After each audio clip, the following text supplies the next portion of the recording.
Raider Nation, what is going on? What a wild freaking day. Roller coaster of emotions. Everything's been nuts. Definitely not like, you just think like simple roster cut down day. We're going to get to 53 players. Maybe there's a couple tough decisions. Man, this is crazy. But it's, I guess you could say it's surprising. Of course, like the Lynn Bowden stuff. We're going to probably get into that right off the bat. That's surprising, but is it surprising? We're Raiders fans. Is this something new to us? Do we not deal with this crap every single year? First it's Mac, then it's Brown.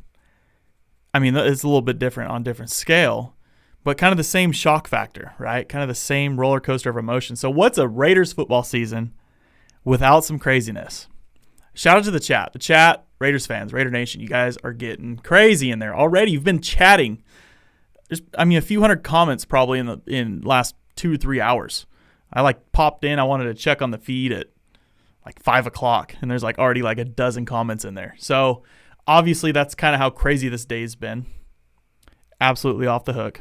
But welcome to episode 101. 101. Brought to you by DoorDash, NFL Sunday Ticket, and Bet Online. Listen on your guys' favorite podcast platform. I'm dropping it Sunday nights. Of course, it'll be directly after the games during the regular season, but on Sunday nights, on Monday, you can wake up and you can listen to all my great deals that I have for you on your favorite podcast platforms. Next week, I was going to put a graphic in here for you guys, but I already forgot. Next week, we start our post-game shows because we got football. So as soon as the Raiders and the Panthers are done, as soon as that game ends, we're going to be going live here on this channel. So make sure you guys are subscribed and you have all your notifications on because post-game shows I'm really excited for. I don't know if you guys noticed this shirt here. We got Lucille on the shirt. Shout out to Lucille, Legend of Lucille. If you guys like this shirt, if you want to learn more about it, I got a link down in the description where you can buy this shirt. So go down in there, support it. She's doing a partial donation towards Ricky's Sports Bar. If you guys know that in the Bay Area, if you guys have been to any Raiders games or any I guess night before the game parties, you guys would know Ricky's Sports Bar.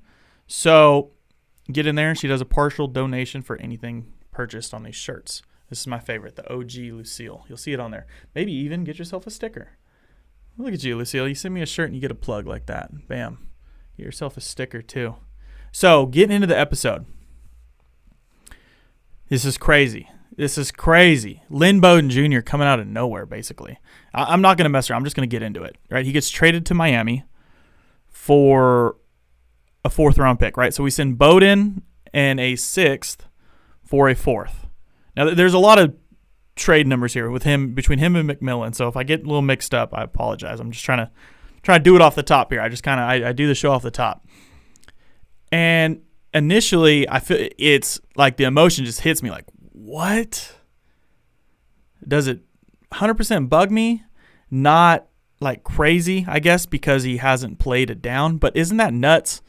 We spent a 3rd-round pick on him, and we're trading him before the season even starts. Is that a bad look? Yes, it's a bad look. Would this result have happened if we had a normal offseason? No, I think if that's the case, I don't think we would have even drafted him. I did a Mike Mayock little kind of presser. I took some bullet points from his talk on Chalk Talk. I still have that in my videos here on YouTube. If you go back a few videos, you'll see a big Mike Mayock thumbnail. And he has a quote in there on Lynn Bowden Jr. And he's talking about how they had the one meeting that they had with all these players, they had a 15-minute meeting. And that's all they could get. And they're trying to find ways that they can, meet with these guys and pull as much knowledge and learn as much about them as possible in those 15 minutes. Had they liked them the way they did, and it was a normal offseason, they probably would have pulled him in for a visit, or they would have somehow had a conversation with him, or they would have learned more. They would have learned way more about him, I'm sure, if they were that intrigued. So do I think they would have drafted him still? Most likely, up in the air. I think it's a greater possibility that they don't draft him if it was a regular offseason. So now that it's happened, and I feel like I've spent the last couple weeks because there's been reports coming out that he's struggling in camp. And even a report came out today after the trade that said he was just flat out beat. I mean, who did he have? I mean, I think if he was beat out in camp, Theo Riddick, I think, would be on the roster. Right? Jalen Richard was a roster lock no matter what. Jalen Richard was on the roster before we drafted Lynn Bowden. Devontae Booker didn't beat out Lynn Bowden, in my opinion. I don't think he was beat out in camp. I mean, not talent-wise. I get it. Maybe he struggled in pass blocking, but what do you expect out of a rookie quarterback switching to running back and having to do NFL pass blocking duties? I don't expect him to excel that much. So I expect that struggle. I expect him to have a steep learning curve. I've been talking about this. He had the steepest learning curve of any rookie. But if your mentals aren't there, if you're not plugged into the game, if you're not 100% about football, that's going to be the one thing that Mike Mayock and John Gruden aren't going to tolerate. They are not going to tolerate guys that do not 100% eat, breathe, and sleep football. So I think it could be a little, there's some character concerns there. The tweets. Where are these tweets coming from? There's one in particular, and he deleted it, and that's what's crazy. This was almost a month ago. Let me pull it up here. It's August 13th. You guys can't see it, but I can. Sorry. Haha. He says, "I know when I ain't wanted." And he puts a little emoji. Like that. Oh, his face. It's like that. A little emoji, right? "I know when I ain't wanted." And deleted it within a few minutes. And I remember he posted like a highlight tape after that. So, obviously, I think there was some concern. Knowing Mike Mayock and John Gruden, if there's some concern, they're going to try and work things out. It seems to me like these responses, these tweets, was him almost knowing, maybe, that there was something up, that either the coach or Mike Mayock just wasn't all in on him. Like there was some doubt. It's easy to sense. I mean, we know that. So, whenever someone's like, weird with you. And it seemed like he was just blaming other people. It seemed like he's getting on there and almost complaining, almost just kind of like not really throwing fits, but not taking any blame. He wasn't letting it humble himself. It seemed like he was just kind of getting on there and saying things like it wasn't his fault, like everything was against him. Hey, and that's okay. If that's how he feels, that's okay. But I can tell you that Mike Mayock and John Gruden aren't going to tolerate that kind of attitude. They want to groom football players. And I think they did a great job with last year's rookie class. Obviously, a lot of them are already turning into captains this year. You hear Trayvon Mullins stepping up, being a leader of the defense. Jonathan Abram, huge vocal leader. Cleveland Farrell, great captain. A lot of these guys. Hunter Renfrow has been a great mentor to a lot of the young rookies coming in this year. Obviously, this is a recipe that we've had since last year. So if they feel like Bowden can't fit that mold and that he can't develop and he can't be somewhat of a leader in this locker room and he's not going to fit, then that, I think, would play into it. Obviously, a lot of it is, speculation. But I think it's a lot more than just getting outplayed on the football field. You take a third-round draft pick and you try and change positions like that. And if it's just skill and struggling picking up the system, a very complex system, something that Derek calls, the hardest system in football, when you call it that and you pick a guy and ask him to change positions and play multiple positions, be that like Swiss Army knife of the offense, you should be patient with them. And obviously, we weren't. So that makes me just speculate that there's a lot more to it than that. But I will say, draft classes are hit or miss. And it's wild because all of a sudden now we're coming out of the woodworks and we want to think like, oh, Mike Mayock isn't who we thought he was. Give me a freaking break. We've lived through these drafts where we had with even like Reggie McKenzie. Shout out, hey, big fan of Reggie McKenzie. I loved how he structured his contracts. I think he was a great GM. I think he kind of kickstarted, the rebuild and I guess the culture change of our team in 2016. But of 2014. And 2014, I think, was probably his one solid draft where like the only guys that are still on the roster from his squad were from that 2014 draft. So to think that the chat's going crazy. Shout out to the chat. It's going to be impossible for me to keep up with you guys just because I have so much myself to talk about. A lot of emotion tonight, guys. It's what it's about being a Raider fan, though, because you just kind of you take it and you run with it because there's nothing you can do about it. But these draft classes, they're a crapshoot. How many other teams landed the draft class that we did last year? Not very many. I feel like the draft class this year is still pretty good. Okay, yeah, whatever, the third round miss with Lynn Bowden. Yes, it's a third round miss. No matter how you paint it up, yes. Did they make the right choice now? Yes, I feel like they made the right choice now. I would rather I'd rather Mike Mayock and John Gruden decide to take the hit now rather than try and maybe make this work. If they got a bad vibe and it doesn't work and Lynn Bowden isn't a good fit in the locker room, then what does he do? Just kind of like die on the roster the next few years? It doesn't fit. What does he do? If they don't think he's going to help this football team, what's he going to do on this roster? He's not going to help it. So why not get a little bit of that draft capital back?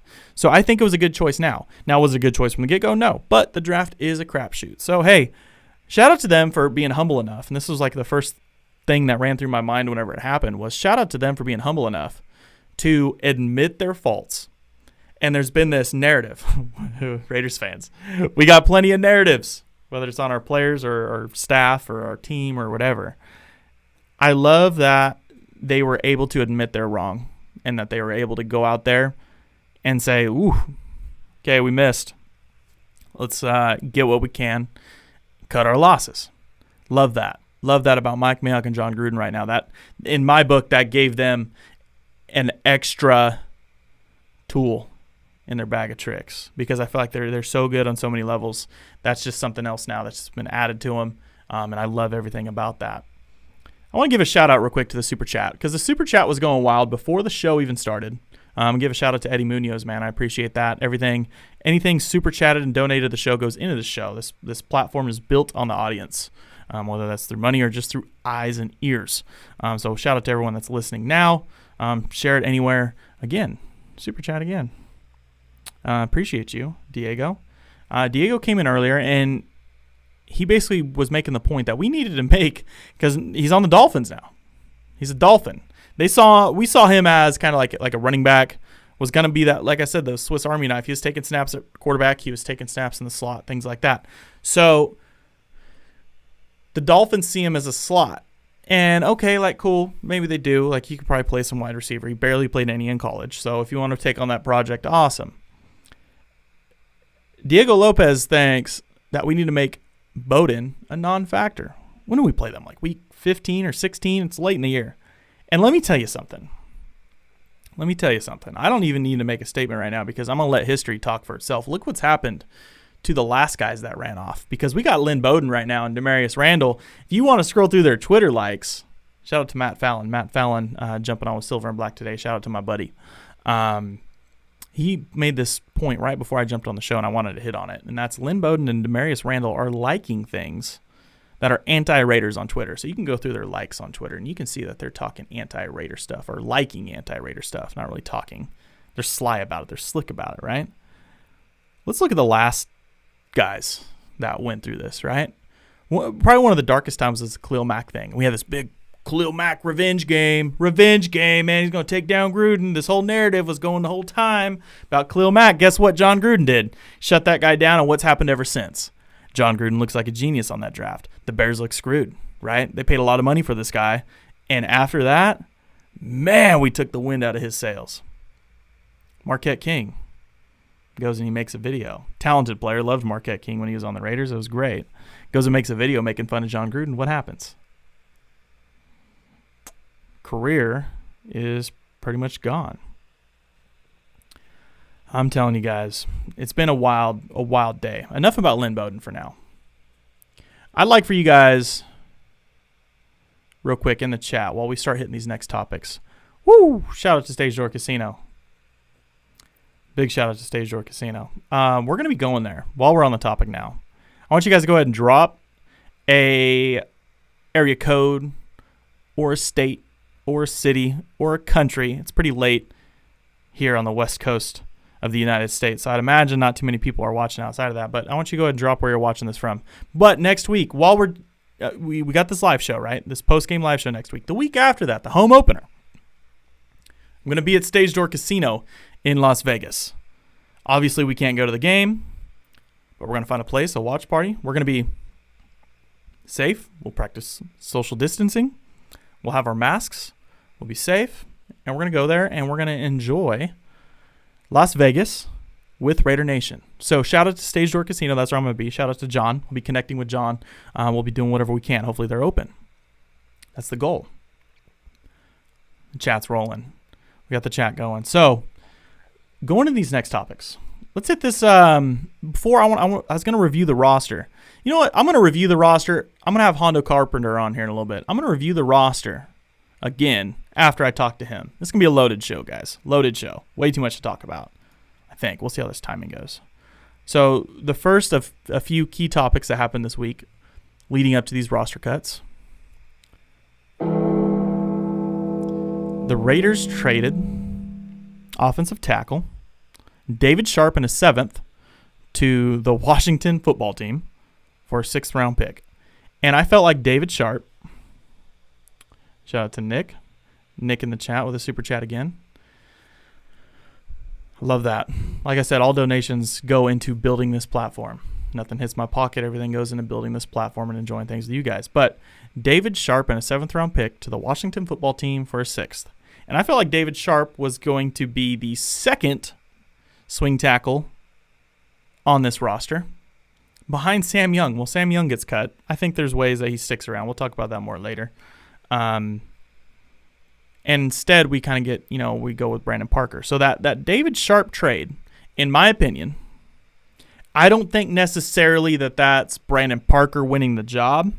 I think that's more we had a tackle on the roster that wasn't a big priority to us, but had some trade value. So why not use a player that might not even get used this year to move up a pick in the draft? That's how I see this whole trade. That's how I see the David Sharp thing going down. I don't think it's just that he got beat out, because if he wasn't very good, then why would anybody want to trade for him? I think he at least had some decent talent, obviously had something there to move us up in the draft. So why not? David Sharp plays for the Washington football team now. Here's one, and this is something that I called a few weeks ago. Kind of like I predicted it, was kind of weird about it. But Prince Amukamara, I kind of had this like gut feeling that we could cut ties just because our young guys are playing so well this year. So Prince Amukamara ends up getting cut, and makes complete sense because this is another thing. I'm trying to peel back the curtain and try and think like what you would think in this office. It's not just like it doesn't work like Madden. You don't just look at value and move on. I could see something with Prince Amukamara saying like, hey, we're not really gonna have a role for you. It could be something that he wouldn't be satisfied with. So let's have a mutual agreement. We'll get you out there on the market early. Teams will know what they're looking at. Maybe they're looking out for Prince Amukamara, and he can maybe find a team or a roster to jump on before the season starts. So now they know what they're dealing with. So if they just want to cut ties, they're going to cut ties in that sense. I'm going to make things happen early. So Prince Amukamara was something that I saw. I kind of I don't want to say I backpedaled on it, but I did also see the other side of things where we could just keep a veteran on the roster just because of the weird offseason that we're having. So, yes. Shout out to the moderator here in the chat, 509 Raider. Yes, I think it will change. And whenever I review the roster, I'll kind of hit on a couple things that I could see moving around in the next week, basically. Woo! Here's non-Raider news. Chargers' Derwin James goes down for the season. There's a meniscus, I believe. Top of my head. Sorry, guys, if it's wrong. Top of my head. Not very good. Obviously, I think he played 5 games last year. Obviously not going to play 2020 now. So, Derwin James, I never want to see a division rival or any player of that matter, any opponent team going down with an injury. It's not something I ever cheer for. Maybe Tyreek Hill. Okay, we're not going to get into that. I don't root for injury. But him going down obviously is a huge blow to that Chargers secondary. And, man, they're just so cursed. What do they have going on over there? And Tyrone Williams even. Tyrone Williams comes over. He just can't shake the curse. What the heck? The third shoulder injury. We'll get into that right now. Tyrone Williams to injured reserve. I haven't talked much about that, but the third shoulder injury now. Same shoulder. Tore it in college, played the whole season, tore it in 2017, into 2017, I believe. Played the final games, and then now obviously he's getting season-ending surgery. I don't know what it is. Even, is it Jason Verrett, right? He went to the 49ers, and he got hurt again. Like, he's, like, limping off the field. I don't know what it is about the Chargers and injuries. I mean, their injuries show up more than their fans do to their stadium. That's rude. I need to work on being nicer to Chargers fans. One day I'm going to get jumped by, like, all 7 of them. So, Tyrone Williams to IR, I see this as a move where Bryan Edwards is going to kind of get the, like, shot to earn his role. He's going to, like, get that opportunity. Like, he's, like, I don't want to say he's next man up, but that's who the Raiders envision taking over that role. Bryan Edwards, Henry Ruggs. That'd be amazing, right? Of course, health comes into play. Chemistry comes into play. Performance comes into play. Effort, hard work. We got to see those things. Shout out to the Super Chat. Van Guy again. Van Guy 209 coming in. Saw you guys last week. Now that Abram is released, who will start beside Abram? That's Eric Harris's job. That is Eric Harris's job. So I believe Eric Harris, he's earned all of his snaps. Let me for a minute. I'm gonna sit here and I want to go on a little Eric Harris thing because I absolutely love Eric Harris. And what I love about him is his character. Eric Harris has earned every snap that he's played in the NFL, whether it's for the Raiders or for the potato chip factory that he worked at. I mean, really, his hard work and his work ethic has really gotten him to this point. And I get it. Maybe, people will say, oh, he's not starting quality. But every year he's taken a step. He's gone another level. He's improved in some area. Last year, he got so good he became Phillip Rivers' dad. I mean, have you seen that? He adopted an NFL player that was older than him as his own child. That's amazing. Eric Harris is great, in my opinion, as a football player and as a Raider. I love me some Eric Harris. So he's earned that job. He's earned that starting job. And I have Jeff Heath as a guy that's in a role to be a great special teamer and a great backup that can come in and take both Eric Harris's spot or Jonathan Abram's spot if need be. Hopefully not, but if need be. Man, I got to take it easy here on the Charger stuff. I just said I'm going to be nicer, and then I go dropping more jokes. Need to relax. It's been that kind of day. You get the emotions rolling, and the only way you can get through the emotions is just to laugh through it, right? Last couple things I want to hit on. I didn't finish the topic of Bryan Edwards. So I envision him. I think the Raiders envision him as taking that role. I see Zay Jones, though. Hear me out. I see Zay Jones being the guy that comes in and could be splitting reps, at least. If anything, I see it a little bit more on the Zay Jones side. Mike Mayock called him most improved player. Or no, John Gruden, I think, called him most improved player this offseason. And how can you not agree? And it's been written. If you guys have watched my show this offseason, you know how high I've been on Zay Jones. We had Hoku in here, close friend of his. We see how much he's worked. We see all this crazy offseason stuff.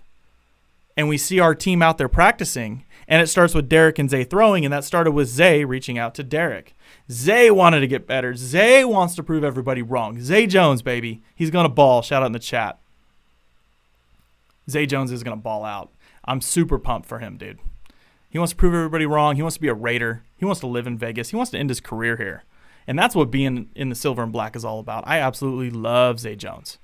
And don't forget Nelson Aguilar. I get it. Nelson Aguilar isn't like some popular dude amongst fan bases. Yeah, he gets like the drop jokes, but I don't care. I've said this many times. How many wide receivers are on our roster have caught 9 receptions in the Super Bowl? Hey, he stepped up at big times. Yeah, he's had drop issues, but he gets separation. He's got legs. He can move. He plays well. I see Zay, Nelson Aguilar mixing in there a little bit. Bryan Edwards earning his spot. Hunter Renfrow being the GOAT on third down. And Henry Ruggs out there just burning people up.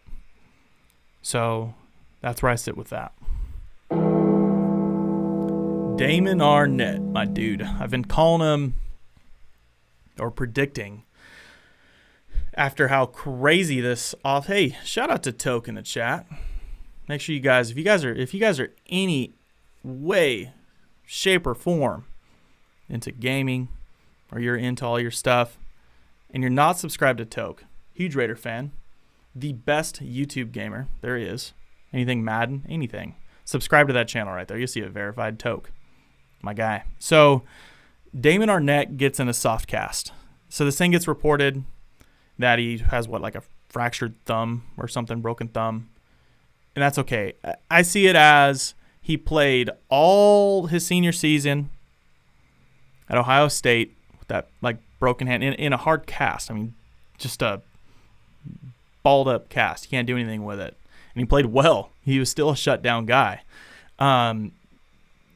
Him coming in with this like fractured thumb, soft cast, kind of wrapped up, still has movement. I think he's going to be fine. We saw this last year with Max Crosby. Give him a few weeks, let him heal. He's been practicing through it for a while. I dug something up. It was like 2 weeks before this was even reported that he had everything like wrapped up. So I think he's just dealing with some pain. I don't think it's anything crazy. I think we deal with this for a little while. Hopefully we can see things progress, and hopefully he can get healing up before the season. I like to see him midway through the season be 100% and not have anything on that hand. What hand was it? Right hand.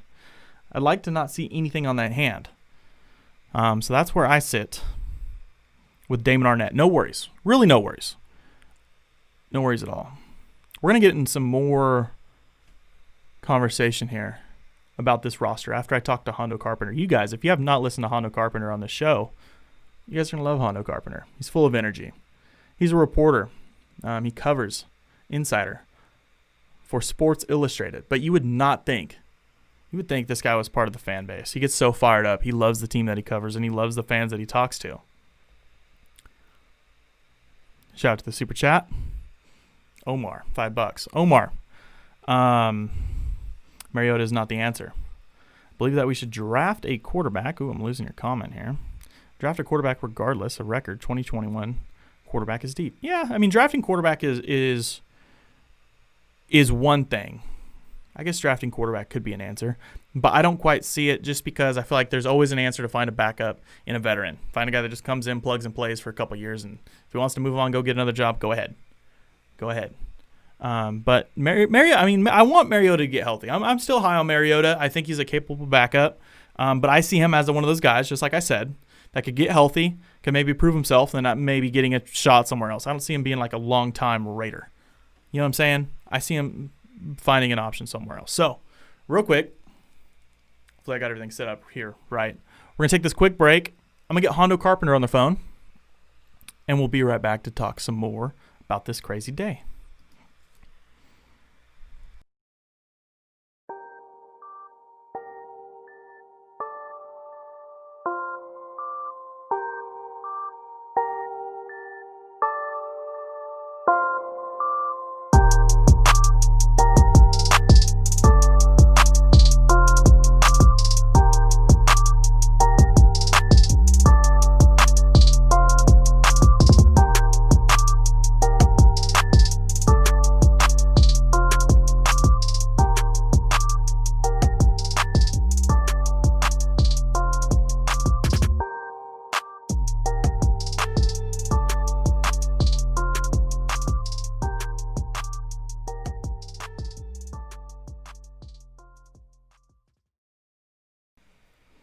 Hondo Carpenter joining me here on the Stage Door Casino Hotline. Make sure every time you guys are in Vegas, you guys visit Raider Nation's home base, Stage Door Casino. But joining me now, insider, reporter for Sports Illustrated, covers and writes for the Raider Maven there. Make sure you guys are kept up here with Hondo's content coming out.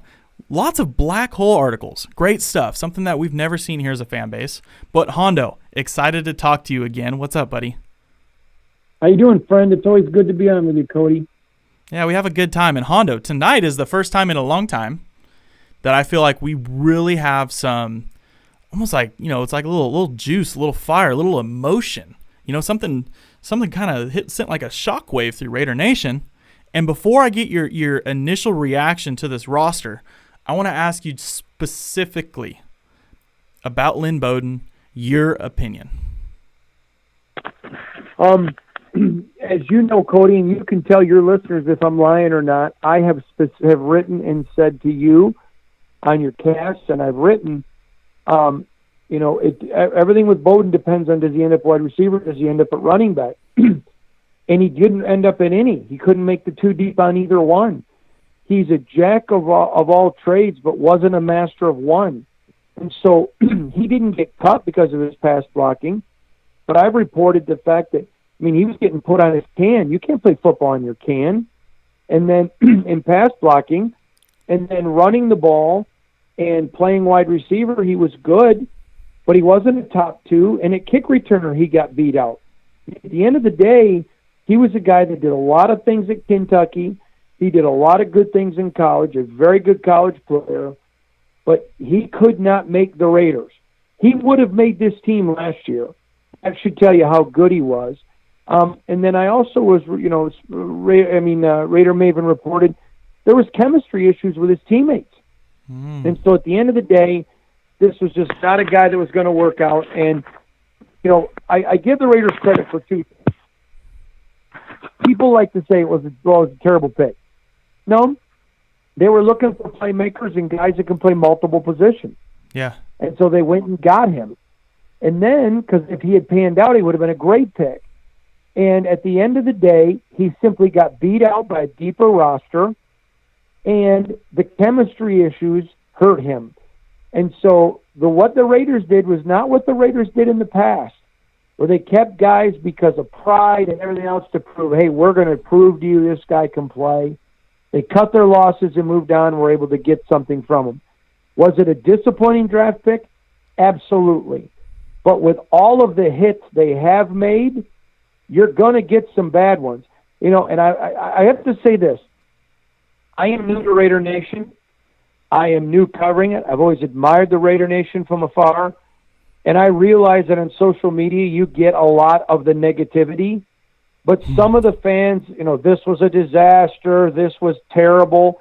Well, where are all you praising Mayock for all the home runs he had? Yeah. And I'm just going to say this. If nobody bats 1,000, so you're the ones that would probably say that, Ray Guy wasn't good because all of his punts weren't, perfect. Or you'd make, say something about Fred Biletnikoff. At the end of the day, when they realized it wasn't going to work, they fished or cut bait and got rid of him and got something back for him. They should be applauded for that. And I don't care that this pick didn't work out, because, dear Lord, they've made a lot of great ones that have, and they've earned the right to have a mulligan here. Yeah. No, and I'm right here with you on everything you just said, Hondo. And obviously there's things that go on that we don't know. Of course, we're quick to judge, and we want to dissect, and we want to look into everything here, and all we can see is what we've been shown. All we can know, our knowledge, is what they want us to know. So there's a lot going on there, obviously, that we don't even know about, and we probably never will. Mike and John could have their own thing, and that's their decision. They see what they see, and I guarantee you it's a million times more than anything that we know. Something I want you to reiterate on here for a second, Hondo, because I hit on this a little bit ago, barely, but I'm going to need your back here, because I need you to have my back, because I feel like Mike Mayock, all of a sudden, everyone's coming out of the woodworks, and they want to, basically almost kind of drag him for this. And I get it. Was it a bad pick right now? Yes. Given the circumstances of the offseason, things could have been different if it was a normal offseason. Now, the draft is a crapshoot. Wait. I'm gonna not calling you out, Cody. Okay, call me out. I'm gonna ask you a question. Okay, you say it was a bad pick. Well, they picked him in the third round, and they got to kick the tires on him the entire training camp, and they still got an NFL team to give him a fourth round back. Yeah. So I think we took a hit to the Capitol, but I don't think. Now listen, if this was a first rounder or a second rounder where you can't afford misses, and they're getting rid of them, that's a bad pick. But you're dealing with, and I always say 34th and 5 guys, you fully expect to make your team, and if they don't, there better be a good reason. Yeah. And I will always be held to that standard. But you're looking at a guy that they didn't have to cut him. There was still an NFL team that was just as much intrigued that wanted him, and we're willing to give a 4th-round pick back for him. So I would say a disappointing pick for sure. But a bad pick, because I'm going to say something. All the people calling it a bad pick, well, you're also the ones that when it was picked called it great. You're also right. the ones that was filling my inbox telling me, oh, he should be the quarterback, not Derek Carr. And you're also the ones telling me, I mean, so let's be honest here. And I want to say this. Sometimes Raider Nation is its own worst enemy. They eat their own. Mike Mayock is a tremendous general manager who already has a track record of terrific personnel moves. Terrific. Not good. Terrific. I can give you one name, and I could give you a bunch. Max Crosby. And there's a bunch more. Ingold and others. I'm just not going to get into it. There's a ton of them. And at the end of the day, let's step back, take a deep breath, and if you want to attack your own, that's fine. But Mike Mayock is your general manager, and you're not going to find a better personnel guy. So he made a disappointing pick. Okay, great. But you're also some of the same people that wanted to go out and overpay Jadeveon Clowney. So let's step back off the ledge, and you're probably the same ones who were sending me emails ripping me that Marcus Mariota should have been the starter. And I'm not even sure he was the second best quarterback on this team. And I'm at practice while some of you are at home with your girlfriend whose last name is .jpeg. I mean, I'm not trying to be a jerk. I'm just trying to be You get honest. your point across, yeah. Call it a disappointing pick, because it was. But some of the things I'm getting are just, one guy called me a clown, and that's fine. I don't have a problem with that. But you know what? I mean, let's be real here. It was a disappointing pick that an NFL team was still willing to give you a 4th-rounder for. So you take it, you say, Merry Christmas, we kicked the tires, and oh, by the way, Raider Nation, a guy that would have made your team last year wasn't good enough this year. I mean, at what point do you stop? I like to live in the real world. I live in Realville. I don't have the privilege as a sports journalist of living in the world of fandom. I have to live where my job is to tell people the truth. It was a disappointing pick.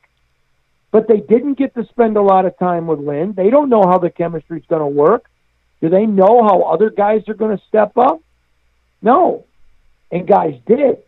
And the fact that he didn't make the team means they were willing to swallow their pride and get rid of him because it's all about the best 53.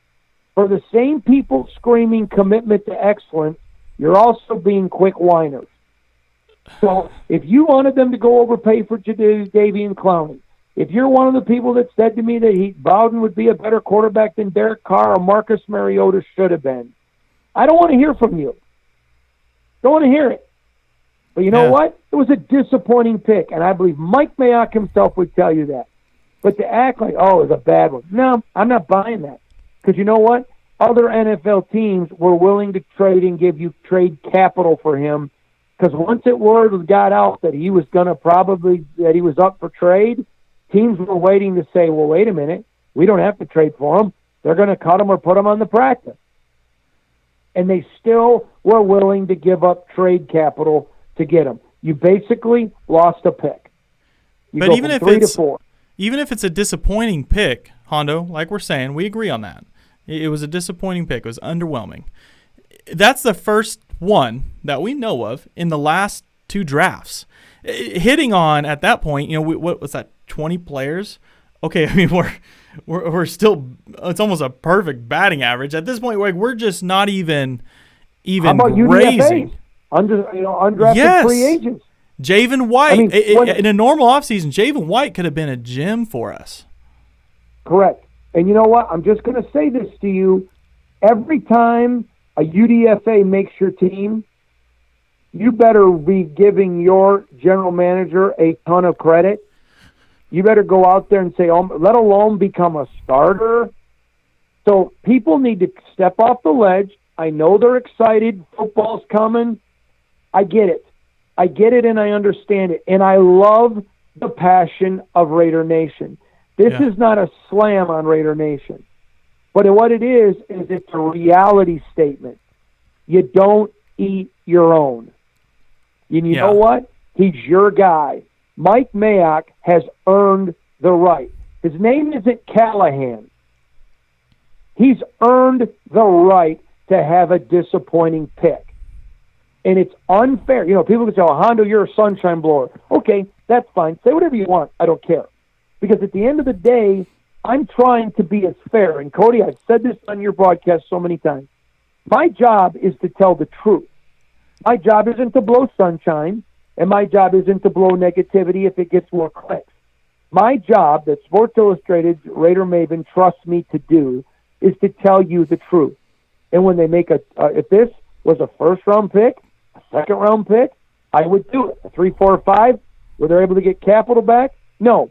Below a 5, it's kind of irrelevant to me. I don't expect those people to make the roster.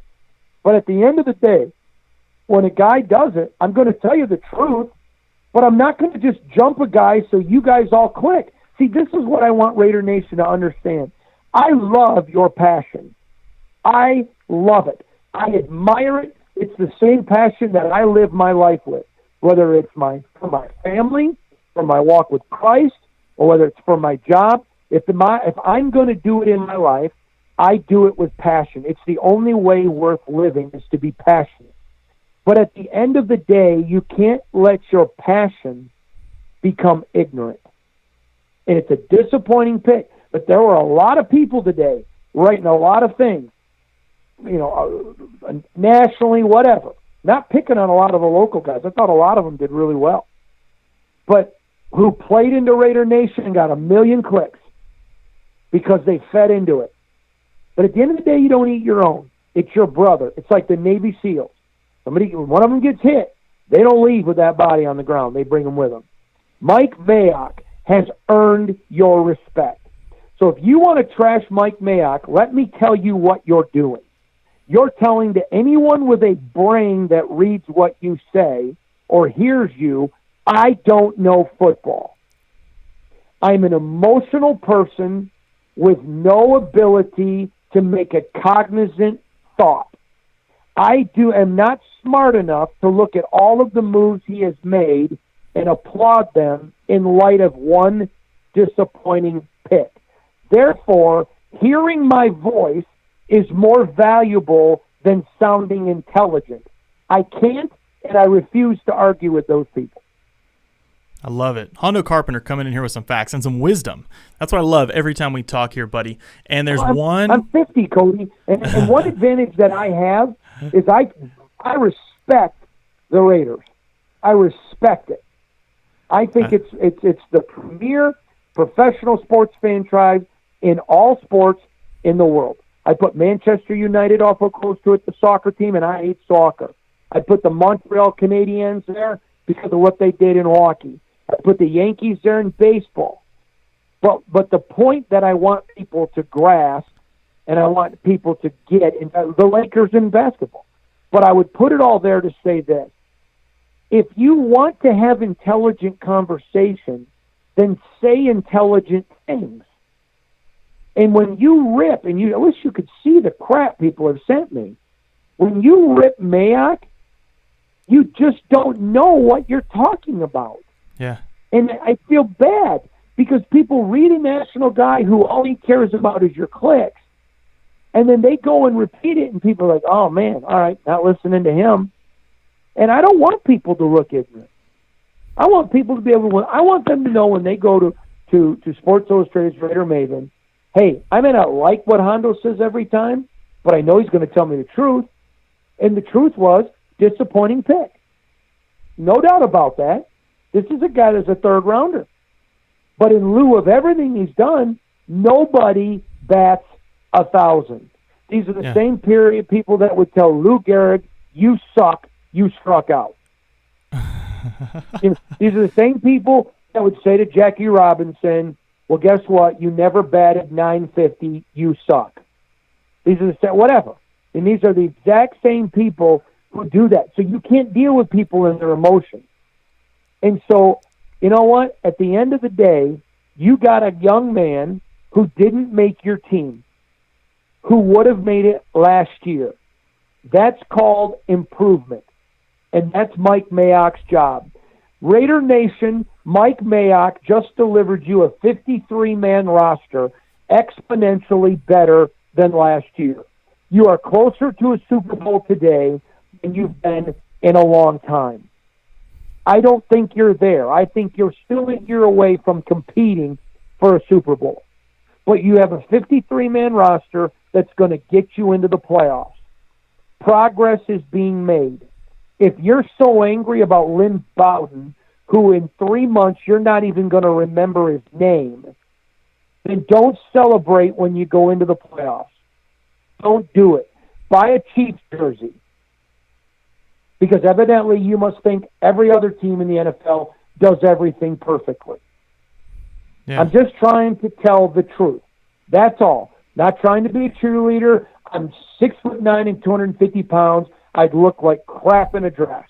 And I'm not holding pom-poms. I'm just trying to tell the truth, and that's my job. 100% Hondo. Hondo, I appreciate you coming in here and dropping some truth bombs here. Make sure everybody here in the chat, they've been asking about your show. Follow Hondo on Twitter at Hondo Carpenter, just how his name's spelled out with the @ delete the space. Bam, you got him on Twitter. And follow his stuff as he posts it to the Raider Maven on sportsillustrated.com, si.com. So, Hondo, I appreciate you joining me. And I'm sure, again, buddy, we'll talk soon. Hey, you're the best. It's always great to be on with you. And I just want to say something real quick, Cody. I know you're in a hurry. Yeah. I want Raider Nation to know I appreciate you. I don't take you for granted. I have my job because you click. And I could do some clickbait to get more, but in the end of the day, I'm looking at this as a marathon and not a sprint. And I'm always going to tell you the truth, whether you agree or not. I hope people respect the fact I'm telling you the truth. I'm a 50-year-old man that's done it a long time and been around the curb a little bit, and I'll let you know what I see from my perspective. God bless you, Cody. Thanks for having me. Talk soon again, Hondo. See ya. Bye, buddy. Bye-bye.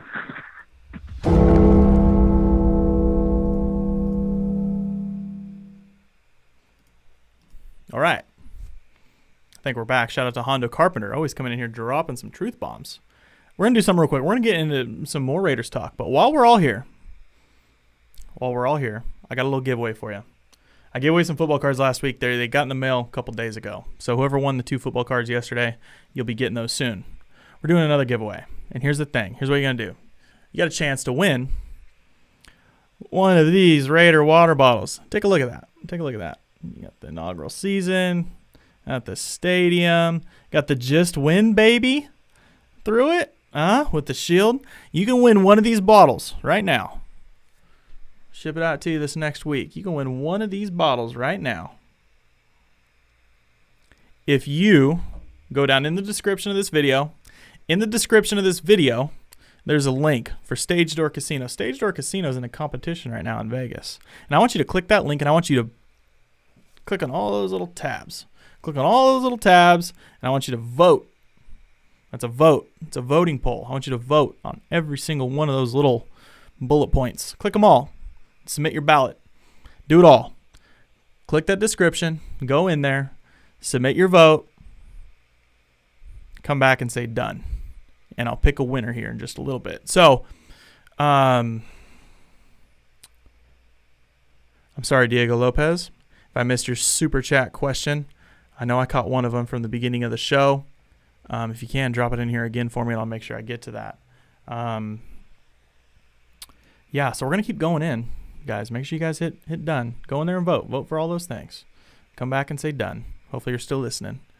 But I want to review this roster a little bit. And there's already some comments coming in here, and we're going to get to that. And really overall with the roster, there's only been a few surprise cuts. A few of them I've already, kind of laid out. We've talked about it. Early cuts. Things that were just kind of going down, right? There we go. We're getting some duns in here. Hopefully you guys are doing it. Don't be lying. You don't want to do something good. If you really want to win, the only way you're going to really win, and I know this, I don't know how I know this, but I know this, is if you really went in there and you really voted for all of them. I can see it. I can see the votes coming through, so if it's not matching up, keep voting. Vote twice. Vote 3 times. the way this shaped up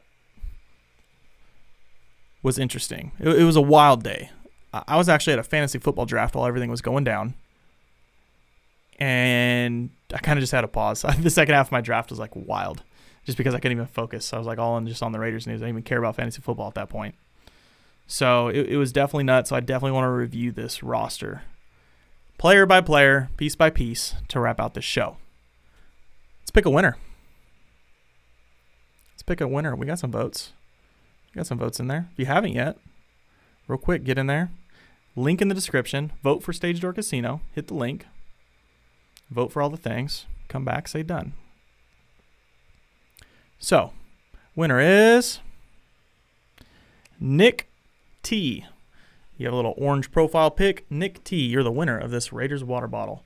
DM me on either Instagram at Raider Cody or Twitter at Raider Cody. I'll get your address and we'll get this thing going to you. So, diving into the roster. Man, we got a lot. Quarterback. Derek Carr, Marcus Mariota, Nathan Peterman. And the way this whole thing first shook out was Derek Carr's the clear starter. If you didn't think that, sorry. Sorry for the disappointment. You shouldn't have set yourself up for disappointment. While we're here, I guess it's crazy. There's people that doubt Carr, but they expected Mariota to win the job, right, to be the starter.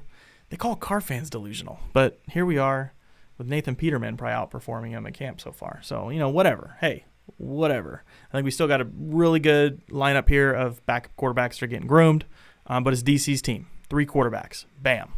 Running back. Josh Jacobs. I'll call it 4 with Alec Ingold. Josh Jacobs, Jalen Richard, DeAndre Booker, and Alec Ingold. I've seen some questions throughout the chat.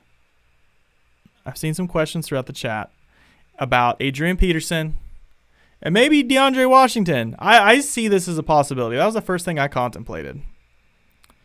Like, almost as soon as I found out about Lynn Bowden.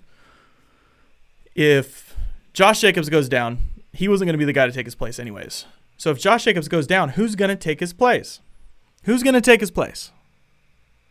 Hopefully Adrian Peterson. That'd be nice. Maybe DeAndre Washington again, right? That'd be nice. Jalen Richard isn't the guy that's going to go in there and take on the full load. Devontae Booker is not going to be the guy that goes on there and takes on the full load. Just not going to happen. So I would be totally open looking at this 53. This isn't just because it's the 53. It's not the final 53. It's the initial 53-man roster. So that's how we got laid out. So one of the things that I can see, shout out to everyone that tagged this. I see you guys. Even though you guys didn't win the water bottle, I'm still paying attention here, and I appreciate you guys voting. I would like to see us add somebody. I would love to see us add somebody else. A true ball carrier. I'm cool. At first, I wasn't. I mean, it took me a while to get on board with Adrian Peterson, but I'd be totally on board with that. Bring back DeAndre Washington. I'm cool with that. I like my guy D-Wash. Moving over, I've seen another comment here I want to hit on in a second. Wide receiver. We went 6. I predicted 7 originally. No Tyrone Williams. I still had the same wide receivers. 6. Henry Ruggs, Brian Edwards, Zay Jones, Hunter Renfrow, Nelson Aguilar, Rico Gafford. My guy Rico. Free Rico, baby. I really wanted this guy to make the roster. Had him on the podcast last year. Great dude, humble dude. Loved doing the show. Really great. Appreciates the fans. Really appreciates the fans.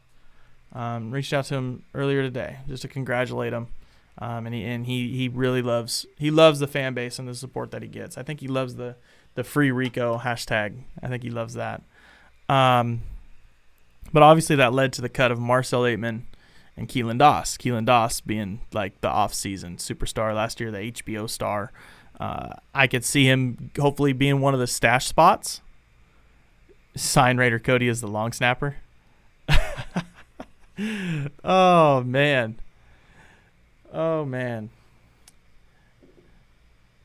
Speaking of being a long snapper, make sure you hit up Manscaped. Yeah. I don't know how that connected to being a long snapper. Manscaped. Promo code RaiderCody. Manscaped.com. Get 20% off. Little plug there. I saw someone say Rico Gafford at running back. Not going to happen. He's going to be a wide receiver. He's going to absolutely be a wide receiver. I can see him getting in on the punt return, kick return game. I'd love to see that speed. I mean, that's where I'd use him at Madden. So hopefully Rico Gafford gets in the mix on special teams. Wide receiver room kind of shook out like exactly how I expected. Hopefully going to see Keelan Doss sneaking in on the practice squad again. Tight end was a little surprise. Something that I was watching, though, because I knew that it was going to be one way or the other. I wanted us to just keep 3 tight ends again like last year. Given the injury, though, with Moreau last year and obviously adding 64-year-old Jason Witten, is not going to be a very reliable tight end group yet. They got to prove themselves, right? So adding a fourth was something I definitely saw with Derek Carrier. And Derek Carrier is, I don't want to say a fan favorite, but hey, we got some emotions tied to him after that game winner with the Steelers. He's got some connections with Derek. Plug and play guy. I like it. I like Derek Carrier. I like the 4 that we got set up here with Darren Waller, Foster Moreau, Jason Witten, and Derek Carrier. Offensive line. This is kind of, I don't want to say I have an issue, but this is me just being my Twitter GM mentality and kind of questioning and seeing what move we're going to make to kind of counteract this. But we obviously have our starting 5. Colton Miller, Richie Incognito, Rodney Hudson, Gabe Jackson, and Trent Brown. Trent Brown's a guy we got to watch. Not sure what his thing is. No, I'm not sure. A little nagging injury. I'm not sure what Trent Brown's deal is. I think he's going to be good to go, though, for the season. As long as he's healthy week 1, I don't really care. I'm not going to question it until the game comes around next weekend. And then if there's an issue, then I'm going to say, okay, come on, what's going on? For now, I'm fine. We got the starting 5. And then, of course, we have who I thought, we had that trade. Then I thought Sam Young, the vet, he's like a 10 or 11-year veteran or something, I think. Sam Young was going to be our swing tackle, our backup. He's going to come in and he's going to be our dude to fill in. And then we cut him. So we're left with Brandon Parker. Hey, look, I'll give every player a chance. If he developed and the Raiders think that he can be a valuable player on this roster, a meaningful backup, then cool. But we have some bad memories of Brandon Parker. So hopefully, he's kind of stepped his game up. Hopefully he can do his thing. But I would like to see us somehow hold on to Sam Young. He somehow got to stay stuck to this squad.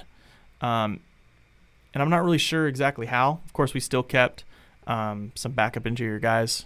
Andre James, who backed up Rodney Hudson last year. Denzel Good, John Simpson, or just last, was a 4th-round pick or whatever it was out of Clemson. Some interior offensive linemen. But Sam Young, I could see coming around with maybe something moving in this next position group. I don't know why it would connect later and not now. But defensive line is when you're shout out to JC Brock. When you're as big as Trent, there are no little injuries. It's all big injuries when you're that big. That's funny. So looking at defensive end, Max Crosby, Cleveland Farrell, Arden Key, Carl Nassib, Vickers. Came out of nowhere. I came out of left field. I see him being bottom of the totem pole. He was an undrafted guy last year. Forget who he played for. The off the top, it doesn't go that deep. But he was an undrafted guy. I know. He was picked up maybe the Saints or something last year. I don't know. Anyways, he was released. We got a shot at him. Apparently we're keeping him. Okay, cool. But I see him as bottom of the totem pole. One roster move. We got to make one roster move. We got to make one guy go. I think he's the first one. That's just how I see it. I'm just calling it how I see it. But I will say Deion Jordan is available. He just got cut by the Niners, and I would love to bring back Deion Jordan. I felt like he played good for us last year, and I feel like he'd have a much better rotational role than Vickers. Maybe even Nassib. Just saying. Defensive end it was interesting to me. We're not very deep there. There's a couple moves I think that can still be made. Yes, 16 practice squad. Shout out to 509. Whatever the discussion is in the chat. 16 practice squad. 6 of them can be veterans, and I think 4 of them are considered protected. So you can protect Like if we put Javen White there, we can protect him. We put Keelan Doss there, we can protect him. Things like that. Defensive tackle. And defensive tackles, I think, one of my most improved positions that I see, my eyes, this year. Of course, getting another Malik Collins, Jonathan Hankins, Big Mo Hurst, Daniel Ross. We got a good group there. I'm completely 100% happy with our group of interior defensive linemen. That's going to bolster, I think, our pass rush more than anything. Of course, the same kind of returners. I feel like we have the same talent at defensive end as last year, expecting our young guys to take another step, though. So, defensive tackle, great. That's 9 guys on the defensive line. 5 ends, 5 edge rushers, and 4 defensive tackles. Linebacker. Linebacker was interesting for me. Linebacker, of course, we got our 2 guys, Nick Witkowski, Corey Littleton. Those 2 guys are going to be our main 2. Those are the dudes. They're going to be on the field 100% of the time, and most of the time it'll probably be just those 2. Just those 2. That's it. So you have just those 2 out there most of the time on the field. You're going to have Nicholas Morrow rotating in. You got your guy maybe on passing downs. You got McMillan maybe rotating in. And then, of course, we have Tanner Muse, who's going to be, I think, in a way our special teamer, but can, get in there and kind of start rotating as well. 2 surprise cuts, not surprise cuts, but Kyle Wilbur was a guy, not a surprise cut, but a tough cut, and I expected that to happen. But Javen White was a guy that I hoped would stick on the roster. I'll just call it now. I still think Javen White is going to get protected on the practice squad. I think Javen White at some point will be on the active roster in 2020. I got a lot of faith in him. Just maybe a little bit more, development. Talented dude, kind of one of those really athletic guys. But obviously, they went in with McMillan because they were missing that run-stuffing linebacker. You have Kwiatkowski, who's kind of your do-it-all guy in the middle. You have Corey Littleton, who's like a safety. You have Nicholas Morrow, who's your gadget guy that you insert on passing downs. And you have Tanner Muse, who's kind of the same thing, kind of like not really a safety, but he has the athleticism and the speed. He's not like a run stuffer. Javen White was the same thing. You can consider him like playing like a safety in coverage, great in coverage. When it came to stuff in the run, it was a big hitter, not afraid to get his nose dirty. Yeah, cool, whatever. But we needed McMillan, I think, more kind of to go in there and fill the shoes of Markel Lee. After we lost Markel Lee this year, he was kind of like our Sam that rotated in on short yardage situations. So I think getting McMillan in there was, I guess, maybe the more important choice. But keep an eye on my guy, Javen. Corner. So corner after the surprise cut of Prince Amukamara. I already forgot his name. Don't leave the team for more than a week or I'm going to forget your name. After Prince Amukamara was cut, this room shook out exactly how I expected it to. Trayvon Mullen, Damon Arnett, LaMarcus Joyner in the slot. You're going to have Isaiah Johnson, I think, getting first reps, rotating on the outside if need be. My guy Keyshawn Nixon makes it. Amik Robertson's going to be sniffed on the heels of nickel. I still think that I love Amik Robertson, and I know a lot of people are like kind of going in on Amik taking over Joyner's spot. I don't think he's quite there yet. Yeah, a lot of people are frustrated with Joyner. I get it. Some of it's warranted. That's fine. But I still think that he's a better option. Shout out to Will. Appreciate you.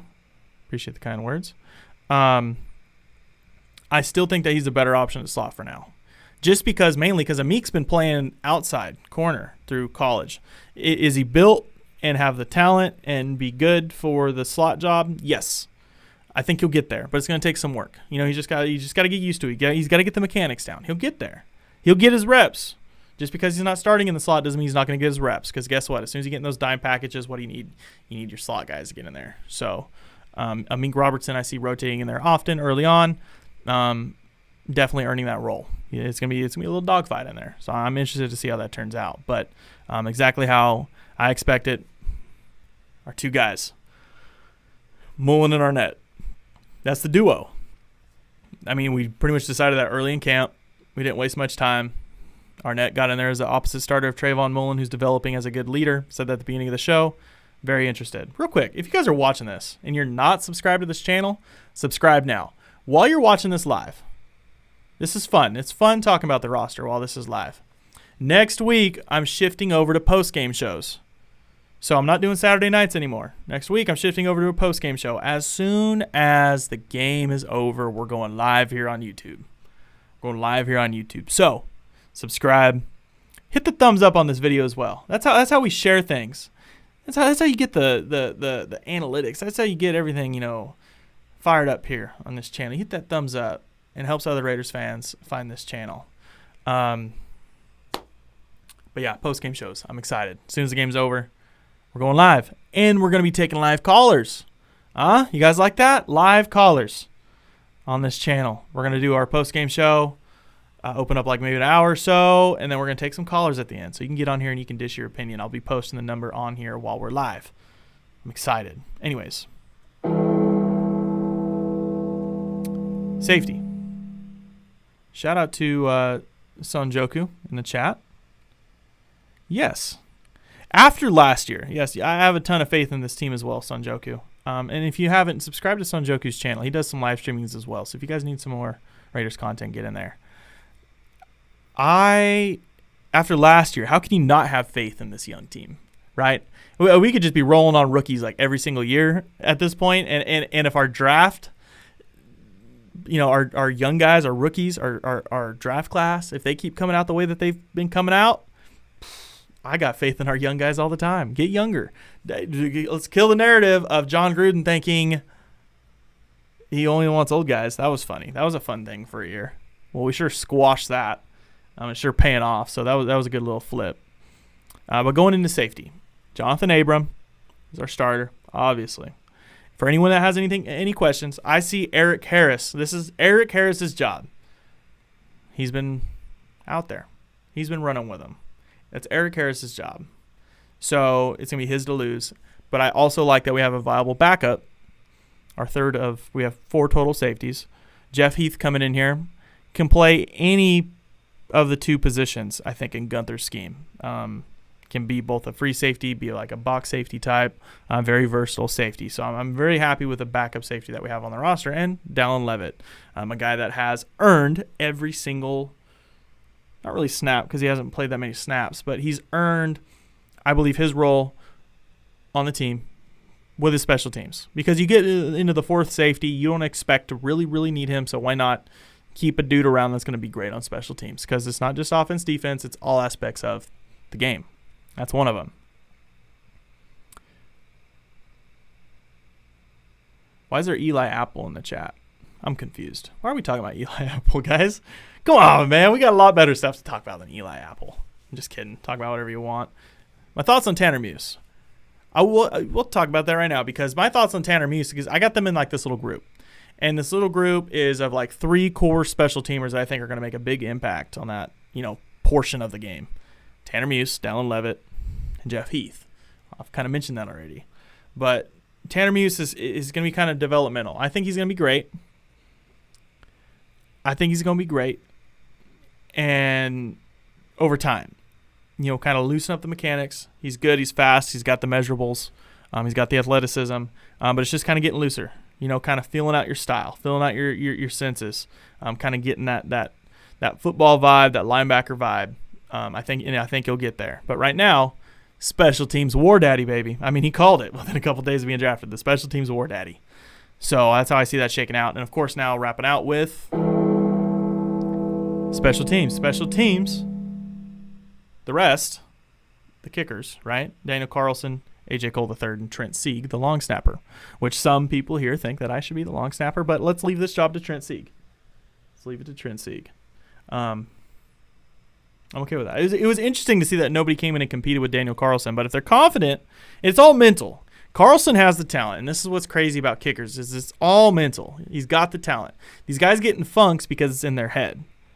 And if you guys understand doing little things like that, especially just kicking, you're just kicking a football. But kicking a football like that is so precise. It's so easy to just double think things, overthink things, not have a clear mind, or just be a little out, like not zoned in. You're just not fully locked in there. It's easy for that kick to be off. Just a little bit. Yeah. Cody for long snapper. Let's not get that going. Let's not get that going. Shout out to the chat. I appreciate everyone sitting here watching with me. This 2020, man, I'm so fired up. I am so amped up for this season. And although fans aren't going to be in the seats, this is what makes it so great about Raider Nation. This is why I love this fan base. This is why I love being a part of the Silver and Black. That's why I love talking to you guys, because you fit right in with the mold. I mean, you guys are living, breathing, and sleeping Raiders football as fans, just like I do. Just because I sit up here on this platform doesn't make me any different than you. We're all just as passionate for this football team. And even though there's not going to be fans in seats, even though that this season isn't going to be as, nice as it should have been, even though we don't get to go in our new stadium, even though we don't get all these nice things, or, we don't get the, commodities that we should have, we're still so locked in and so fired up and so ready for this football season. We need it. I need it. I need it bad. So it's cool to get a lot of content through here. Cardboard cutouts, interesting. I'm not sure. We're waiting to hear on that. But like I said, this is the end of the show, guys. We'll wrap it up. Lot to talk about, lots to digest. I'm gonna have more opinions on it. We're gonna start. I'll put out like a midweek video, like a primer on the Raiders Panthers. Like I said, subscribe, turn on those bell notifications. What I got here? Oh no, I don't have it on. Just kidding. Thought I'd have it on. Should have had a subscribe button.